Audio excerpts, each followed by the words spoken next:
में जहां प्रधानमंत्री का क्षेत्र है वहां पर बेटियां सुरक्षित नहीं है तो हमारे पूरे देश की बेटियों के साथ क्या हो रहा होगा।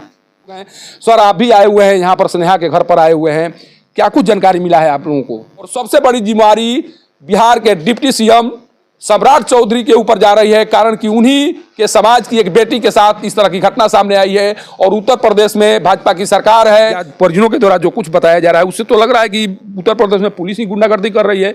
पुलिस से गुंडा कोई है ही नहीं, जो बातें बताई जा रही है उसके अनुसार तो यही लग रहा है। तो लगता है कि अगर मुख्यमंत्री तक ये मामला जाता है, योगी आदित्यनाथ तक मामला जाता है तो ये इंसाफ मिल सकता है। बिल्कुल इंसाफ मिलेगा।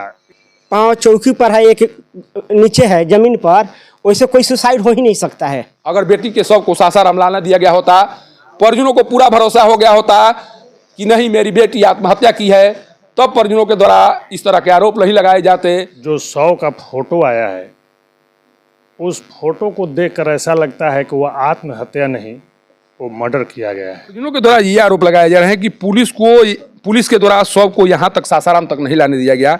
आखिर पुलिस के अंदर में कौन सा डर था जिस डर के कारण शव को जल्द से जल्द निपटाने की कोशिश पुलिस के द्वारा की जा रही थी? नमस्कार, मैं सासाराम में उसी घर के पास मौजूद हूं जिस घर की बेटी के साथ जो कुछ वाराणसी में हुआ है। जिस तरह से उस घटना के बाद से उत्तर प्रदेश सरकार की पुलिस पर जो आरोप लगाए जा रहे हैं, जिस तरह से परिजनों के द्वारा कई सवाल खड़े किए जा रहे हैं, उन्हीं सवालों को जानने का प्रयास मेरे द्वारा किया जा रहा है। यही वो घर है जिस घर में स्नेहा रहा करती थी। इसी घर में पली बढ़ी और अपने सपनों को पूरा करने के लिए वो वाराणसी गई थी। वाराणसी जाती है, वहाँ पर तैयारी करती है। 4 तारीख को एग्जाम होने वाले थे और इसी दरमियान परिजनों को इस तरह की जानकारी सामने आती है, जिस जानकारी ने परिजनों को झकझोर कर रख दिया है, तो पूरी तरह से तोड़ दिया है।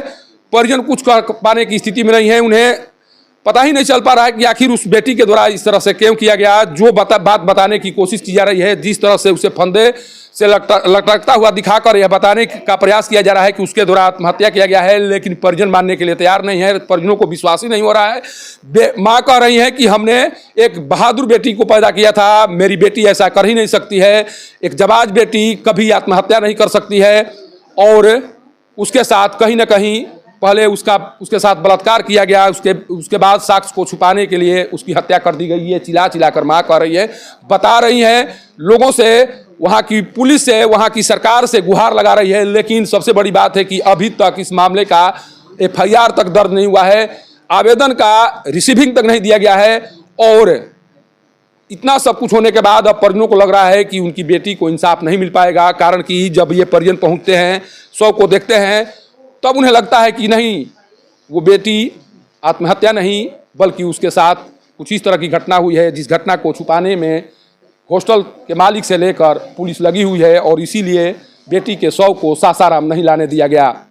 अगर बेटी के शव को सासाराम लाने दिया गया होता, परिजनों को पूरा भरोसा हो गया होता कि नहीं मेरी बेटी आत्महत्या की है, तब परिजनों के द्वारा इस तरह के आरोप नहीं लगाए जाते। लेकिन जब पुलिस के द्वारा उस शव को जबरन जलवाया जाता है, पुलिस के द्वारा शव को यहाँ तक नहीं लाने दिया जाता है, तो यह तय मानिए कि कहीं ना कहीं पुलिस की मिली भगत से सारे काज हुए हैं। कहीं ना कहीं उस बेटी के साथ नाइंसाफ़ी हुई है। कहीं ना कहीं जो परिजनों के द्वारा आरोप लगाए जा रहे हैं उन आरोपों में सच्चाई है। अगर सच्चाई नहीं होती तो शव को सासाराम तक लाने की इजाज़त जरूर दी गई होती। कम से कम उसका अंतिम संस्कार सही तरीके से जरूर करवाया जाता है या किया जाता है, लेकिन इतना भी कार्य पुलिस के स्तर से नहीं करने दिया गया। हमारे साथ कुछ लोग हैं। सर, आप भी आए हुए हैं यहाँ पर, स्नेहा के घर पर आए हुए हैं, क्या कुछ जानकारी मिला है आप लोगों को? हमको जानकारी ये मिला है कि जो हमारी बहादुर बिटिया थी वो आकाश इंस्टीट्यूट में पढ़ाई कर रही थी और एक गर्ल हॉस्टल में रह रही थी। तो उसको जो शव का फोटो आया है उस फोटो को देखकर ऐसा लगता है कि वह आत्महत्या नहीं, वो मर्डर किया गया है। जब वहाँ के प्रशासन हमारे बिहार के इसके माता पिता के साथ सहयोग नहीं किए तो इसमें तो बड़ी बात हो गई है। और मैं बिहार सरकार के माननीय मुख्यमंत्री जी एवं उप मुख्यमंत्री जी सम्राट चौधरी से अनुनय विनय करूंगा कि जो हमारी बहादुर बिटिया अपने बिहार को छोड़ के यूपी में पढ़ने के लिए गई हुई थी, तो उसको न्याय मिलना चाहिए। अच्छा, परिजनों के द्वारा ये आरोप लगाए जा रहे हैं कि पुलिस के द्वारा शव को यहाँ तक सासाराम तक नहीं लाने दिया गया। आखिर पुलिस के अंदर में कौन सा डर था जिस डर के कारण शव को जल्द से जल्द निपटाने की कोशिश पुलिस के द्वारा की जा रही थी? इसमें प्रशासन संलिग्न है, तब तो वो लाने नहीं दिया। हो सकता है कि वहाँ से हमारा बिटिया का शव आता और यहाँ पर हम पोस्टमार्टम कराते या सरकार के प्रति हम उस शव को रख कर उसको पेश करते, उस फोटो को पेश करते, तो वहाँ की प्रशासन की हुलिया खुल जाती।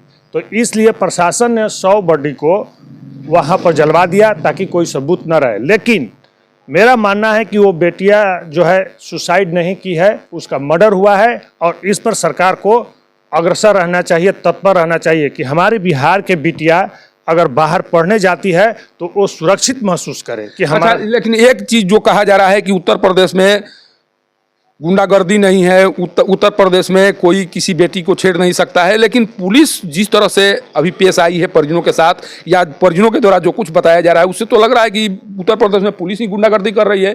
पुलिस से गुंडा कोई है ही नहीं, जो बातें बताई जा रही है उसके अनुसार तो यही लग रहा है।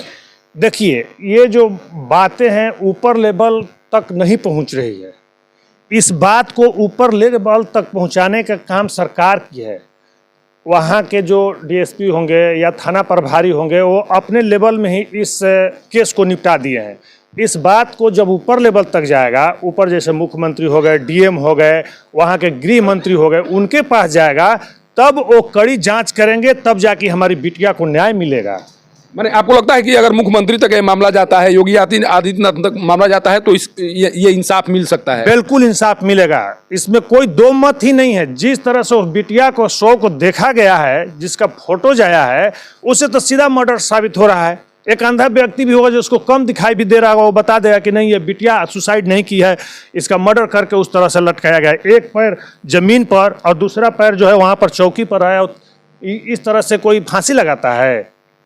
ये सरासर वहाँ की प्रशासन की गलती है। जो प्रशासन साथ दिया है उसको कड़ी सजाएं मिलनी चाहिए। अच्छा, एक चीज और है, जहाँ पर ये घटना हुई है वो प्रधानमंत्री नरेंद्र मोदी का संसदीय निर्वाचन क्षेत्र है। प्रधानमंत्री नरेंद्र मोदी बहुत फख्र के साथ कहते हैं कि गंगा मैया हैं, गंगा मैया के शरण में हम आए हुए हैं। अगर वहाँ पर अगर कोई बेटी सुरक्षित नहीं है, वहाँ पर अगर इस तरह से आरोप लग रहे हैं, तो फिर पूरे भारत में किस तरह की स्थिति होगी? इसे आप कैसे देख रहे हैं?